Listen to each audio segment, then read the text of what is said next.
Viewers, welcome to I dream. నేను మీ host Aparna. ఈరోజు మనతో పాటు ఆకెళ్ళ రాఘవేంద్ర గారు ఉన్నారు. Already IAS trainer. అలాగే ఆయన మనకి ఎన్నో మోటివేషనల్ స్పీచెస్ ఇస్తూ ఉంటారు. అండ్ అలాగే మనల్ని ఎలాగో ఆలోచింప చేయటం అనేది చాలా తక్కువ మంది చేయగలుగుతారు. మూమెంట్లో ఇన్స్పైర్ చేస్తారు. కానీ మనలో లేని ఆలోచనలు పుట్టించడం అనేది really it's a great thing, a revolution. మరి అలాంటి ఆకెళ్ళ రాఘవేంద్రరావు గారితో ఈరోజు మనం మాట్లాడబోతున్నాం చాలా రివల్యూషనరీ టాపిక్స్ అనమాట. అవేంటి అనేది మీరు ఇంటర్వ్యూ చూస్తేనే తెలుస్తుంది. సార్ నమస్తే సార్. నమస్తే. నమస్తే. సార్ మీకు పెళ్ళయిందా? అయింది. మరి మీరు చాలా మందికి పెళ్ళెందుకమ్మా అనవసరం అని చెప్తూ ఉంటారు కదా. సో అసలు పెళ్ళి అంటే మీ ఉద్దేశంలో ఏంటి సార్? యాక్చువల్గా చాలా నిజంగానే డేరింగ్గా అడిగారు మీరు క్వశ్చన్. పెళ్ళయిందా అనే దాంట్లోంచి మా ఆవిడ మా అమ్మాయి కూడా అంటుంటారు యాక్చువల్గా, నాన్న నీకేమో పెళ్ళయి బాగానే ఉన్నావు, నువ్వు మాతో ఇతరులకు ఎందుకు చెప్తున్నావు అని. నేనేమంటానంటే నేషనల్ హైవే మీద 120 km/h వెళ్ళి సేఫ్గా ఇంటికి వెళ్ళినాం కదా అని ప్రతి ఒక్కడు అలా వెళ్తే గ్యారంటీ లేదు అని చెప్పడం ఒకటి. రెండు, ఇవాళ మనం కాంప్లెక్స్ సొసైటీలో ఉన్నాం. రైట్. ఒకప్పుడు సొసైటీ వేరు, ఇవాళ సొసైటీ వేరు. ఒక 20 ఏళ్ల కిందట అంటే మా జనరేషన్, మేము మా పెళ్ళిళ్ళైన జనరేషన్. నాకు 1974లో పుట్టాను నేను. 2000 ఇయర్లో నాకు పెళ్ళయింది. అంటే 23 సంవత్సరాల కిందట పెళ్ళయింది. మా జనరేషన్లో డివోర్స్ చాలా తక్కువ పర్సంటేజ్ ఉండేది, లేదంటలేదు. దానికి కారణం ఏమిటంటే అడ్జస్ట్మెంట్ అంటే కాంప్రమైజ్. అడ్జస్ట్మెంట్ అంటేనేమో ఎంత కాదనుకున్నా సర్లే అని చేసుకునేది. కాంప్రమైజ్ అంటే నా బతికింతే అని చేసుకునేది. ఏదైనా మనిషికి ఉండకూడదని నేను వ్యక్తిగతంగా నమ్ముతాను నేను. ఎందుకంటే ఉన్నది ఒకటే జిందగీ. నీ బతుకుని నీకంటూ లేకుండా, నీ ఇష్టాలకంటూ లేకుండా ఉంటే ఎట్లా? పెళ్ళికి వచ్చేసరికి ఏమవుతుందంటే నిన్ను నువ్వు కోల్పోవాలి, నిన్ను నువ్వు కోల్పోతూ నిన్ను నువ్వు కాపాడుకోవాలి. ఈ కోల్పోవడం అనేది నేను నెగిటివ్గా అంటలేదు. మీ అమ్మమ్మ గారిని అడగండి, వాళ్ళ అమ్మగారిని అడగండి. కోల్పోవడం అనే పదానికి మంచి పదం వాడారు, వాడు త్యాగం, సాక్రిఫైస్. అవును. అందుకనే ఏదో ఆలయాన వెలసిన ఆ దేవుడి రీతి ఇల్లాలే ఈ జగతికి జీవన జ్యోతి అని పాట ఉంటుంది చూడండి.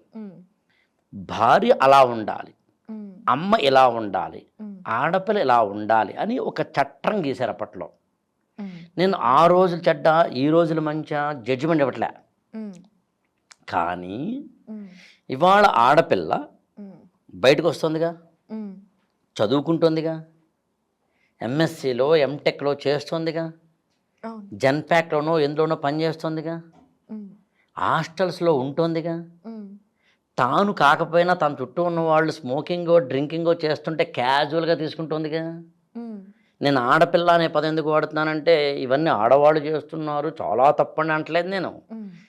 ఇవన్నీ మగవాడు ఎప్పటి నుంచో చేశాడు. ఇది సమాజంలో మనం మారుతున్న ఈ దశలో స్త్రీ కూడా ఇవన్నీ ఉన్నాయి. ఈ ప్రాసెస్లో స్త్రీ ఏమో ఏదో ఏమంటారు జెట్ స్పీడ్లో వెళ్ళిపోతుంది ముందుకి, మగవాడు ఆగిపోయాడు. అందులో ఏమవుతుంది, మగవాళ్ళు ఏం చేస్తున్నారంటే ఆడవాళ్ళని జడ్జి చేయడం మొదలు పెడుతున్నారు. మీరు మోడర్న్ డ్రెస్ వేసుకెళ్ళండి, జడ్జి చేస్తారు మగవాళ్ళు. ఈ జడ్జిమెంటల్ దాంట్లో అమ్మని, చెల్లిని, స్నేహితురాలని నువ్వు ఎంత జడ్జి చేసినా పర్వాలేదు. భార్య దగ్గరికి వచ్చేసరికి మాత్రం ఈ లంకి వేరు, అక్కడ తేడా కొట్టేస్తుంది. ఓకే. అందుకు నేను ఏమంటానంటే నీకు హృదయ వైశాల్యం లేకపోతేనేమో పెళ్లి చేసుకోకు మగవాళ్ళకి, నీకు క్లారిటీ లేకపోతేనేమో పెళ్లి చేసుకోకు అమ్మాయిలకి చెప్తున్నాను నేను.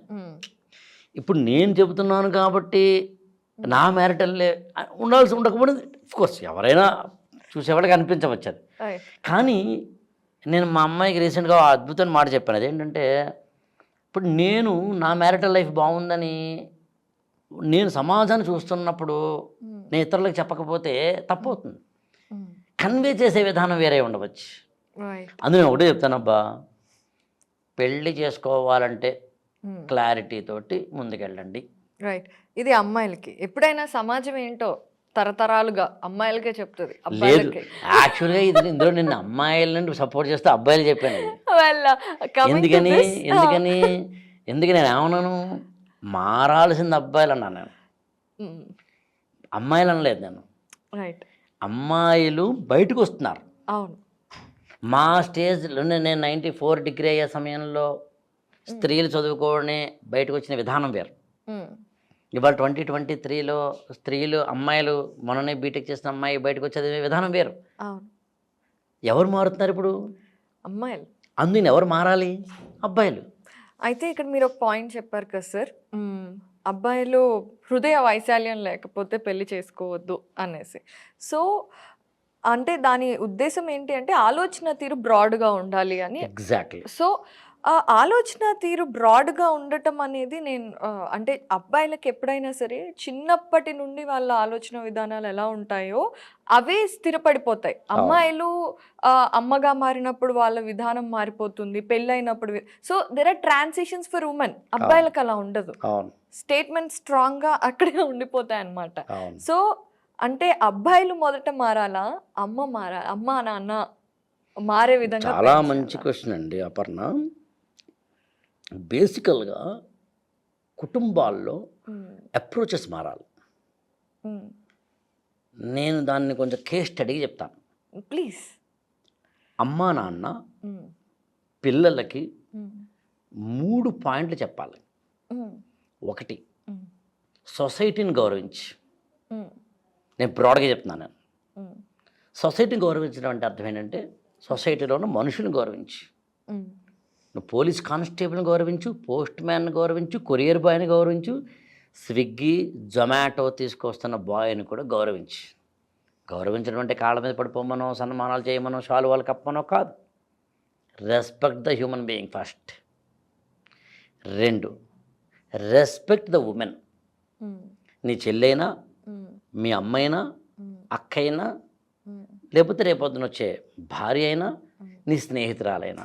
Sir can I interrupt if you permit? Respect the human being అన్నారు, అందులోనే ఆడ మగ ఇద్దరు వచ్చేసారు. మళ్ళీ స్పెషల్ గా రెస్పెక్ట్ ద ఉమెన్ అంటే అక్కడే జెండర్ ని డిఫరెన్షియేట్ చేసినట్టు లేదా సార్? కాదు, ఎందుకంటే ఇందాక నేను చెప్పిన దాంట్లో రెస్పెక్ట్ ద హ్యూమన్ బీయింగ్ అంటే out side family. Okay okay. Respect the female అని ఎందుకన్నావు అంటే ఇన్సైడ్ ద ఫ్యామిలీ. ఎందుకనంటే అబ్బాయిలకి ఎలాగూ దక్కింది. ఇప్పుడు అక్కడ 2 సీట్లు ఉన్నాయి, 3వ సీట్ ఎవరికి వేస్తాం? ఆ 2లో ఆల్రెడీ కూర్చున్న వాళ్ళకి కాదు, లేని వాళ్ళకి. అందుని సమాజంలో అయినా కుటుంబాల్లో అయినా when comparing with male, female కొద్దిగా రిస్ట్రిక్షన్స్ ఉంటాయి కాబట్టి, తక్కువ చేసి చూస్తారు కాబట్టి. ఇప్పుడు తెలుగులో ఫెమినిజం అని ఒకటి ఉంది, 1985లో వచ్చింది. ఓల్గా గారని, జయప్రభ గారని ఇలాంటి వాళ్ళు రాశారు. అందులో ఒక ఆవిడ రాస్తారు, నేను బయటికి వెళ్దామంటే జస్ట్ అమ్మా నేను గుడికి వెళ్తాను అంటే నాకు 20 ఏళ్ళు, వెళ్తే వెళ్ళమ్మా కానీ తమ్ముడిని తీసుకెళ్ళు అంది అమ్మ. తమ్ముడికి 6 ఏళ్లే అంది. అంటే 6 ఏళ్ల మగపిల్లవాడు అవడం వల్ల 20 ఏళ్ల ఆడదానికి శీలరక్షకుడైపోతాడా అనేది ప్రశ్న. ఇది 1985, ఇవాళ మనది 2023. ఇవాళ మారిందండి. ఇది మారడానికి అనేక కారణాలు ఉన్నాయి. అందుకని నేను ఇళ్లల్లో స్త్రీలను గౌరవించాలి. చిన్న చిన్న ఈక్వేషన్స్, చిన్న చిన్న పారామీటర్స్ మాట్లాడలేదు నేను, బట్ బ్రాడర్ వేలో. రైట్ సార్, డెఫినెట్గా. ఆడపిల్ల నేను ఈ పని చేయాలనుకుంటున్నా అన్న అంటే రెస్పెక్ట్ దెమ్, రెస్పెక్ట్ హెర్. ఆమెను గౌరవించి పంపించని చెప్పడం నా ఉద్దేశం. కావాలంటే మంచి చెప్పడం వేరు, అవును, జాగ్రత్తలు చెప్పాలి వేరు. రైట్. ఇప్పుడు నేను ఒక ఆయన ఇంటికి వెళ్ళాను, మామూలుగా మేము అందరం కూర్చున్నాం. టీ తాగుతారా అన్నారు ఆయన. తాగుతానండి అన్నాను. నేను మా ఫ్యామిలీ అందరూ వెళ్ళాం. టీ పెట్టు, షుగర్ తగ్గించి పెట్టు, వేయి తక్కువే అలా చెప్పాడు ఆయన. మీరు నమ్ముతారా, నేను అన్నాను ఆయనతోటి, ఇదే కాస్త పొలైట్గా చెప్పొచ్చేమోనని అన్నాను నేను. అంటే మావిడ నాకే చూసి నువ్వు అలా చెప్తావా అన్నట్టుగా. అంటే నా పాయింట్ ఏంటంటే నేను అలా చెప్తానా లేదే అనేది ఎంతైతే నేను అలాగే చెప్తాను. నేను ఖచ్చితంగా అలా చెప్తాను. టీ పెట్టగలవా అని అడుగుతాను తప్పించి, కానీ టీ పెట్టు అన్న నేను. ఎందుకని? What is the reason? ఇక్కడ మొగుడా, పెళ్ళామా, ఒకరెక్కువ, ఒకరు తక్కువ, ఆ మాత్రం ఆత్మీయత లేకపోతే ఎట్లాగా? నేను దాని గురించి మాట్లాడట్లేదు. మనందరం ఏం చేస్తాం తెలిసిన అంటే కన్‌ఫ్యూజ్ చేసేస్తాం తెలివిగా. అవును. ఆ! అంటే ఏంటి? అక్కడ గ్లాస్ నీళ్ళు ఉన్నాయనుకుందాం. ఎవడైనా తన్నేసాడనుకుందాం. హ్మ్. కళ్ళెత్తికెక్కే అంటాం. హ్మ్. అదే నేను తన్నేసాననుకోండి, అడ్డంగా పెట్టేటి ఎవడురా అంటాం. అది కన్వీనియన్స్. కన్వీనియంట్‌గా మనం మార్చేస్తాం గానీ, నా పాయింట్ అర్థం చేసుకోవాల్సింది ఏంటంటే, భార్య అయినా సరే గౌరవించు, టీ అయిన విషయంలో గౌరవించు అని చెప్పడం నా ఉద్దేశం. So true sir. అంతే నేను చెప్పదలుచుకున్నాను నేను. అలా అని చెప్పి ప్రతిరోజు చేస్తామా లేదా? ప్రతిసారి చేస్తామా లేదా? ప్రేమలుండవా? ప్రేమన్న చోట ఆప్యాయత చనువుతోటి కానట్లేదు నేను. నలుగురు వచ్చినప్పుడైనా కనీసం అనేది నా పాయింట్. హ్మ్. వ్యక్తిగతంగా ఉన్నప్పుడు ఏమన్నా పర్లేదు. ఇప్పుడు కరెక్ట్. మీరున్నారండి ఆఫీస్‌లో ఉన్నారు. మీకు ఆఫీస్‌లో బాస్ ఉన్నారనుకుందాం. బాస్ ఎందుకు కెమెరామెన్ ఉన్నారనుకుందాం. ఎవరు లేనప్పుడు ఓ జోక్ వేయొచ్చో, లేకపోతే ఇంకోటి వేయొచ్చో చేయొచ్చు. కానీ మరి గెస్ట్ వచ్చినప్పుడు రైట్. అక్కడే మన విఘ్నత తెలుస్తుంది. తెలిసిపోతుందిగా. దాన్ని రోల్ ప్లే అంటారు ఇంగ్లీష్‌లో. అవును అంటే సార్. నీ రోల్ ఏంటి? దానికి ఏ విధంగా నువ్వు ఉండాలి అని. స్టేటస్ అండ్ రోల్ ఉంటుంది. దీన్ని ఆంథ్రోపాలజీ కానీ, సోషియాలజీ కానీ. నేను దాని గురించి మాట్లాడుతున్నాను నేను. యాహ్! రెస్పెక్ట్ ద వుమెన్ అంటే ఆ పాయింట్ ఆఫ్ వ్యూలో. మూడవది వెరీ ఇంపార్టెంట్ ఏంటంటే ప్రతి మనిషికి ఒక వ్యక్తిత్వం ఉంటుంది. అవును. ప్రతి మనిషికి ఒక నేచర్ ఉంటుంది. ప్రతి మనిషికి ఒక ఆశ ఉంటుంది, ఆశయం ఉంటుంది. హ్మ్. అది అర్థం చేసుకుంటాను నేను. అది అర్థం చేసుకుని దానికి తగ్గట్టుగా ముందుకెళ్ళాను. హ్మ్. అది అర్థం చేసుకోకపోతే ఏమవుతుందంటే కమ్యూనికేషన్ గ్యాప్‌లు వస్తాయి. సో అది ట్రూ. భార్యాభర్తల గురించి ఇక్కడ మనం మాట్లాడుతున్నాం. ఆ కాంటెక్స్ట్‌లో మాట్లాడుతున్నాం. అవును. మిగతా వాటికిను భార్యాభర్తల అనుబంధానికి ఉన్న చిన్న డిఫరెన్స్ చెప్పి ఆన్సర్ ముగిస్తాను నేను. Sure sir. మీరు ఏదైనా చెప్పండి మీ ఓపిక అపర్ణ. ఇద్దరు వ్యాపారం చేస్తున్నారు. ఫైనాన్షియలైజేషన్ మాత్రమే ఉంది. హ్మ్. అక్కా తమ్ముళ్ళు ఫ్యామిలీ బాండింగ్ మాత్రమే ఉంది. హ్మ్. ఇద్దరు పక్కన ఏదో ఒక జాబ్ చేస్తున్నారు. ఎంప్లాయీ లేదా కో ఎంప్లాయీ మాత్రమే ఉంది. ఈ ప్రపంచంలో ఏ బంధంలో అయినా కానీ ఉంటే ఎమోషనల్ ఒక బాండ్ ఉండొచ్చు. హ్మ్. లేకపోతే కనుక ఫినాన్షియల్ బాండ్ ఉండొచ్చు. హ్మ్. లేకపోతే కోఆపరేటివ్ బాండ్ ఉండొచ్చు. లేదా హెల్పింగ్ బాండ్ ఉండొచ్చు. రోడ్డు మీద ఎవరో పడిపోయారు, మీరు లేపారు, వెళ్లారు. మీ ఫ్రెండ్ మీరు హాస్టల్‌లో ఉన్నారు. ఫ్రెండ్‌కి ఏదో ఒక ఫీవర్ వచ్చింది. మీరు హాస్పిటల్‌లో జాయిన్ చేశారు. 5 రోజులు ఆమెతో ఉన్నారు మీరు. హ్మ్. కానీ ఈ భూప్రపంచంలో ఒకే ఒక బాండ్ కావాలంటే చూడండి. ఏదైతే కూడదని సొసైటీ నొక్కి చెబుతుందో ఫిజికల్ బాండ్ అనే దాంతోటి కూడిన ఎమోషనల్ బాండ్ తోటి కూడిన ఫినాన్షియల్ బాండ్ తోటి కూడిన అన్ని బాండ్లు ఏర్పరిచేది ఒకే ఒకటండి. Wife and husband husband. Relationship. అందులో ఇది చాలా జాగ్రత్తగా వేసుకోవాల్సిన ముడి. So true. సో మరి ఆ జాగ్రత్తలేంటి అనేది మనం మాట్లాడదాం sir. But before that let's have a coffee break. Please. Sir చాలా కరెక్ట్‌గా చెప్పారు సార్. అంటే ఆ క్లారిటీ అసలు పెళ్లి చేసుకోవటానికి ఒక అమ్మాయి అయినా, ఒక అబ్బాయి అయినా సరే ఆహ్, తీసుకోవాల్సిన జాగ్రత్తలేంటి? అండ్ మామూలుగా 4 అగ్రీమెంట్స్ అని ఒక పుస్తకం ఉంటుంది సార్. అందులో కూడా ఈ టాపిక్ ఒక చోట వస్తుందనమాట. So, it is also an agreement అని. మనం అవును. ఎవరితో మన లైఫ్‌ని, మన శరీరాన్ని, మనసుని, ఎమోషన్స్‌ని షేర్ చేసుకుంటున్నామో that is a pure agreement. అక్కడ క్లారిటీ అవసరం అని. సో, దీని గురించి ఒక్కసారి సార్. ఇక్కడ ఒక డిస్క్లైమర్ వేసి చెబుదాం. ష్యూర్. ఏంటా డిస్క్లైమర్ అంటే చూసే వ్యూయర్స్‌లో 2 రకాల వాళ్ళు ఉంటారు. హ్మ్. ప్రశాంతంగా, హాయిగా శ్రీశ్రీ మహాప్రస్థానానికి చలం రాసిన ముందు మాటలు చెప్పాలంటే ఒట్టిపోని ఆవు, బ్యాంక్ అకౌంటు, మాట వినే భార్య, పై క్లాస్‌లోకి వెళ్ళే కొడుకు ఉన్నంత వరకు హాయిగా ఉంటుంది జీవితం అంటాడు. హ్మ్. మనం ఆళ్ళ గురించి మాట్లాడట్లేదు. ఆ! ఆళ్ళకేం కాదు. రైట్. ఎవరైతే హ్మ్. ప్రాబ్లంలోకి వెళ్ళారో, హ్మ్. వెళతారో, హ్మ్. వెళ్ళేందుకు అవకాశం ఉందో వాళ్ళకి చెప్తాం మనం. అంతే. ఏంటంటే మ్యారేజ్ చేసుకోవడానికి ముందు హ్మ్. ఆమె కానీ, అతను కానీ ఎంత కాదనుకున్నా ఒక చిన్న కాన్వర్జేషన్. హ్మ్. నీ అభిరుచులేంటి? హ్మ్. నీ స్వభావం ఏంటి? నీ ఆలోచనలేంటి? నీ ఆశలేమిటి? ఆశయాలేంటి? పరస్పరం. హ్మ్. పెళ్ళయిన తర్వాత నాకు చదువుకోవాలనుందండి. ఆమె నిజంగా ఇతను చదివిస్తాడా లేదా? హ్మ్. ఆలోచించగలగాలి. హ్మ్. ఇందులో ఇఫ్స్, బట్స్ అవునండి అరగంటలోనే అన్నీ తెలిసిపోతాయా? అలాంటి కొంతమంది పనికిమాలిన స్టేట్మెంట్స్ ఇస్తారు. అరగంటలోనే తెలిసిపోతాయా? వాళ్ళిద్దరూ ఏదో కాఫీ తాగుతూ నీ ఆశయాలు ఏంటి అంటే ఐఏఎస్ అని ఆమె, చదివిస్తాను తల్లి చదివిస్తానని వీడు అంటారండి. తర్వాత మాట తప్పితే ఏంటి అంటారు. That is a different story. అసలు నీ క్లారిటీ ఉందా లేదా అని పాయింట్. ప్రీ వెడ్డింగ్ షూట్కి చాలా డిస్కస్ చేసుకోవట్లేదా మీ ఇద్దరు? వెడ్డింగ్ ఎక్కడ జరగాలి చేసుకోవట్లేదా? పెళ్ళికి టీవీ స్టార్లు రావాలా, యూట్యూబర్ ఇన్ఫ్లుయెన్సర్లు రావాలా అనుకోవట్లేదా మీ ఇద్దరు? వెడ్డింగ్ కార్డ్ మీ ఇద్దరే కదా కూర్చుని, లేదా ఇటు అమ్మా నాన్న అటు అమ్మా నాన్న కదా కూర్చుని చేస్తున్నారు. పెళ్ళికి మెనూతో సహా మాట్లాడుకుంటున్నారు కదా. వీటన్నింటికన్నా పెళ్ళికి వచ్చినోడు భోజనం చేసి వెళ్ళిపోతాడు, అమ్మా నాన్న తాళి కట్టించేసి వెళ్ళిపోతారు. మరి వాట్ అబౌట్ యూ? రైట్. అసలు ఈ మధ్యన అంటే మరి మీరు కావాలంటే ఎడిటింగ్లు వేసుకోండి, తీసేసుకోండి, నాకు అనవసరం. కానీ ఓపెన్ స్టేట్మెంట్ కూడా చెప్తున్నాను, పెళ్ళైన 3 ఏళ్ల వరకు పిల్లల్ని కనొద్దంటున్నాను నేను. పెళ్ళైన 3 ఏళ్ల వరకు పిల్లల్ని కనొద్దు అంటాను నేను. సంప్రదాయవాదులు, హాయిగా ఉన్నవాళ్ళు, అత్యద్భుతంగా ఉన్నవాళ్ళు ఎన్ని కబుర్లని చెప్తారు, భరించేది ఎవరు? మనమే కదా. మరి పెళ్ళైన తర్వాత కొంచెం అండర్స్టాండింగ్ చేసుకోండి, ఏడాది ఆగండి, 2 ఏళ్ళు ఆగండి, అర్థం చేసుకోండి.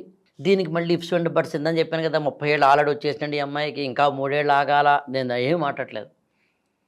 ద పాయింట్ ఈజ్, ఎప్పుడైనా కానీ జీవితంలో ప్రికాషనరీగా బతకడం తప్పైతే కాదు. మీరు ఇక్కడి నుంచి బెంగళూరు వెళ్ళాలి, మీకు మహా అయితే ఖర్చు ఒక 25,000-30,000 అవుతుంది మీకు అక్కడ అనిపించింది. సరిగ్గా 25,000 క్యాష్ అయితే క్యాష్, అకౌంట్ లేదు అకౌంట్ పెట్టుకోరు. మోర్ దెన్ దట్ ఉంటుంది ప్రికాషనరీ. ఆఫ్టర్ ఆల్ 2 గంటల ప్రయాణానికే ఇంతగా మీరు ప్రికాషనరీ చేసుకుంటుంటే లైఫ్ ఇది. ప్లస్ భరించాల్సింది ఎవరు? ప్లస్ ఆశలు ఆశయాలు ఇప్పుడు పెరుగుతున్నాయి.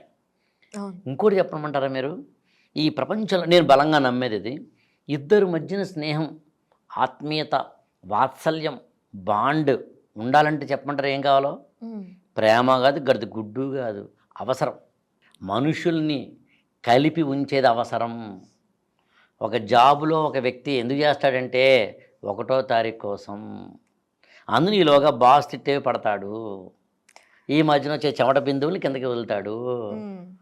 అవసరాలు ఎప్పుడైతే ఉంటాయో, ఒకప్పుడు పెళ్ళిళ్ళు ఎందుకు బాగున్నాయంటే ఆవిడ బయటికి వెళ్ళలేదు, వెళ్ళినా బతకలేదు, బతుకుదామంటే బతకనివ్వలేదు. ఒకప్పుడు భర్త చనిపోయిన స్త్రీ నలుగురికి తన భర్త చనిపోయిన చెప్పేది కాదు, పట్నం వచ్చి పల్లెటూరు నుంచి. ఎందుకంటే భర్త లేడు అంటే సమాజం గద్దల్లాగా పొడుస్తుందేమోనని. డైవోర్స్ తీసుకున్న స్త్రీ ఒకప్పుడు డైవోర్స్ తీసుకోవాలి, మా ఆయన దుబాయ్లోనూ ఇంకో చోట ఉన్నాడని చెప్పేది, కాలికి మెట్టెలు పెట్టేది, బొట్టు పెట్టుకునేది. ఎందుకంటే మొగుడు ఎక్కడో ఢిల్లీలోనో గల్లీలో ఉన్నాడని చెప్పేది. ఆ మొగుడు ఆడు ఎక్కడో ఉంటే అదొక ఇది యాక్చువల్గా. రైట్, అవును సార్. మరి ఇప్పటికీ అందుకు నేను ఏమంటానంటే, నువ్వు అందులోకి వెళ్ళే ముందు ఇద్దరు డిస్కస్ చేయండి అబ్బా, ఆలోచించుకోండి అబ్బా. పెళ్ళైన తర్వాత వచ్చే మిస్అండర్స్టాండింగ్స్ని ఇప్పుడే తెలుసుకోండి అబ్బా.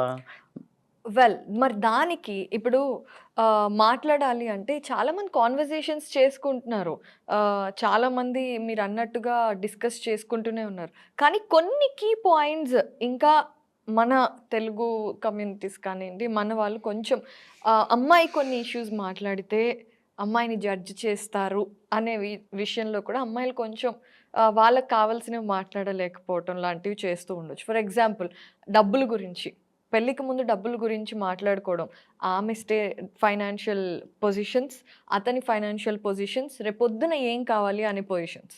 సెకండ్ ఆఫ్ ఆల్, పిల్లలు, విచ్ ఇస్ మోస్ట్ ఇంపార్టెంట్. ఇప్పుడు ఈ మధ్యకాలంలో చాలామంది అమ్మాయిలు కొంచెం లేటుగా పిల్లల్ని కనాలనుకుంటున్నారు, అబ్బాయితో చెప్పి పెళ్లి చేసుకుంటారు. కానీ 1 ఇయర్, మీరు అన్నట్టుగా 1 ఇయర్ అయ్యేలోపు పేరెంట్స్ అందరూ ప్రెషర్ చేస్తూ ఉంటారు, నేను నీకు ముందే చెప్పాను కదా అని ఈ అమ్మాయి అంటుంది. అక్కడ మళ్ళీ differences. So what exactly are the main points డెఫినెట్గా ఒక అమ్మాయి అబ్బాయి పెళ్ళికి వెళ్ళే ముందు ఇద్దరు కలిసి కూర్చొని మాట్లాడుకోవాల్సినవి? మీరు క్వశ్చన్లోనే 2-3 ఆల్రెడీ చక్కగా చెప్పేశారు. Sorry sir. ఒకటి ఎలాగూ ఫినాన్స్, రైట్, 2 పిల్లలు. ఈ రెండింటితో పాటు కీలకమైనవి ఏంటి అంటే, నా స్వభావం ఏంటి, నీ స్వభావం ఏంటి. This is most important. దాన్ని క్వాంటిఫై చేయలేకపోవచ్చు మనం, అది తూకం వేయలేకపోవచ్చు. నీ శాలరీ ఎంత, నా శాలరీ ఎంత మాట్లాడినది ఈజీగా. అయినా మీరు చెప్పిన దాంట్లో మొదటిది ఫినాన్స్ అంటే కెరీర్. నేను పెళ్ళైందా జాబ్ చేయాలా మానాలా, జాబ్ చేయాలంటే ఏంటి, ఇట్లా పిల్లల్ని కూడా అంతే, 2 ఏళ్ళకా 3 ఏళ్ళకా ఏడాదికా నువ్వేమనుకుంటున్నావు. దాంతోపాటు మూడోది నీ నేచర్ ఏంటి, నా నేచర్ ఏంటి, షార్ట్ టెంపరా మరొకట, నా కోపం ఎక్కువ తక్కువ, శాంతమా కాదా, బద్ధకమా కాదా, అలాగే 4వది నా aims and progressive thought process ఏంటి, నేను ఏం అవ్వాలనుకుంటున్నాను, ఏం అవ్వలేకపోతున్నాను. అంటే ఇవన్నీ హైపోథెటికల్గా అనిపించవచ్చండి. లేదా పెళ్ళికి ముందు ఇన్ని మాట్లాడుకున్న అబద్ధం చెప్తే ఏంటి అనుకోవచ్చు. కానీ నేనేం కాదంటలేదు. ఏదో స్వామి వివేకానంద అద్భుతమైన మాట చెప్తారు, మన ఆశయం ఉన్నవాడు తక్కువ తప్పులు చేస్తాడు లేనివాడికి అన్నా అని. అందుకని ఉన్నంతలో అట్లీస్ట్ జడ్జి చేయడం అనే పదం వాడారు మీరని, చాలా మంచిది కదా. జడ్జి చేసాడంటే అర్థం ఏంటి, వదిలేయమ్మా. ఇక్కడ ఇంకోటి కూడా చెప్పాలి మీకు, ఆడపిల్ల తాను ఏమవ్వాలనుకుంటోంది, నాకు కెరీర్ కావాలనుకుంటుందా, నేను హౌస్ వైఫ్గా ఉండాలనుకుంటుందా, తాను తొందరగా పిల్లలు కావాలనుకుంటుందా, తాను బిజినెస్ చేయాలనుకుంటుందా, అత్తమామలతో కలిసి ఉండాలనుకుంటుందా, విడిగా ఉండాలనుకుంటుందా, ఇవి నేను మాట్లాడుతున్నాను. తన సేమ్ అలాగే ఆ అబ్బాయి. ఇవి ఎంత ఎక్కువ మాట్లాడుకుంటే అంత మంచిది. ఒకవేళ వీళ్ళిద్దరు మాట్లాడలేకపోతే అప్పుడు ఖచ్చితంగా ఒక మ్యారేజ్ కౌన్సిలర్ని కలవడం మంచిది. ఇవాళ ప్రీ మ్యారేజ్ కౌన్సిలింగ్ అనేది చాలా పెద్ద అవసరం అయిపోయింది ఇవాళ. రోజుకట జస్ట్ నేను మాట్లాడుతున్నా హైదరాబాద్ అంటే రోజుకి జస్ట్ మామూలు హైదరాబాద్లో ఒక జోన్ తీసుకుంటే మాట 400 నుంచి 500 కేసులు డొమెస్టిక్ వైలెన్స్, అబ్యూజు, లేకపోతే మరొకటో కేసులు ఇవాళ నమోదవుతున్నాయి. ఊహించండి, జస్ట్ ఒక పోలీస్ స్టేషన్ మాట్లాడేది. సో అందుకని అటువైపు వెళ్ళడం గురించి మాట్లాడుతున్నాం మనం. ఆ పాయింట్ ఆఫ్ వ్యూలో చూసినప్పుడు ఉన్నంతలో డిస్కస్ చేయండి. మిగతా వాటి ఏదైతే మనం డిస్కస్ చేస్తున్నామో వాటితో పాటు ఇది డిస్కస్ చేయండి. మన చేతిలో ఉన్నదే, మొహమాట పడి బాధపడే కంటే. ఇక్కడ ఒక లైన్ చెప్పి ముగిస్తాను నేను మీకు. అదేంటంటే ఒకప్పుడు ఇవన్నీ డిస్కస్ చేసేందుకే మేనత్త మేనమామ ఉండేవారండి. What is the role of మేనత్త అండ్ మేనమామ? మేనమామ అంటే అమ్మకి బ్రదర్, మేన అత్త అంటే నాన్నకి సిస్టర్. అమ్మకి చెప్పలేనివి అబ్బాయి మేనమామకి చెప్పచ్చు, నాన్నకు చెప్పలేనివి అమ్మాయి మేనత్తకి చెప్పచ్చు. అందులో నువ్వు నాకు నచ్చావనే సినిమాలో లాస్ట్లో మేనత్త సుహాస్ ఎంటర్ అవుతుంది. అదేంటి అప్పుడు ఎంటర్ అవ్వాలి? ఆ త్రివిక్రమ్ మామూలుడు కాదాడు, అతను తెలుసును. ఒక ఫ్యామిలీలో శ్రీనాథుడు కాశీఖండం గుణనిధి కథలో రాస్తాడు, మా